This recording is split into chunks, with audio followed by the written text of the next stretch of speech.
సొంటి అన్నం తింటే సర్వస్వం మర్చిపోవాలి. Hi everyone, welcome back to our channel. ఈరోజు మన వీడియోలో మీకు ఒక అమృతాన్ని పరిచయం చేస్తాను. ఆ అమృతం పేరే సొంటి అన్నం.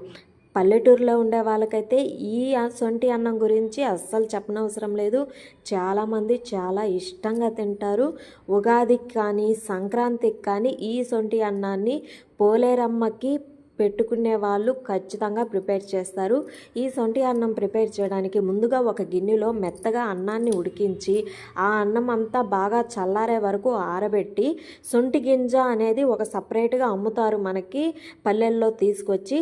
ఆ సొంటి గింజని ఆ అన్నంలో అంతా కలిపేసి అన్నం ఉడికించిన అదే దబర్ని నీట్గా కడిగి పసుపు పూసి బొట్లు పెట్టి ఆ అన్నం అంతా ఆ దబర్లో ఉంచి పైన జామాకులతో కానీ గొంజి ఆకులతో కానీ పైన ఒక టవల్ అనేది ఉంచి 3 రోజుల పాటు గట్టిగా కట్టి పెట్టేస్తారు. దాన్ని రోజు ఈవినింగ్ దీపం అనేది చూపించి సొంటి అన్నం అనేది ప్రిపేర్ చేస్తారు. 3వ రోజు కల్లా ఈ సొంటి అన్నం అనేది ఇల్లంతా గుమగుమలాడే వాసనతో కొంచెం పుల్లగా కొంచెం తీయగా సొంటి అన్నం అనేది ప్రిపేర్ అయిపోతుంది. ఈ సొంటి అన్నం టేస్ట్ చేశారంటే నిజంగా ఇష్టపడే వాళ్ళైతే అస్సలు వదిలిపెట్టరు, అంత బాగుంటుంది. ఈ సొంటి అన్నంలో ఇంకా చెప్పాలి అంటే కొంచెం కోడి పులుసు కానీ వేసుకొని తింటే నిజంగా చాలా బాగుంటుందండి.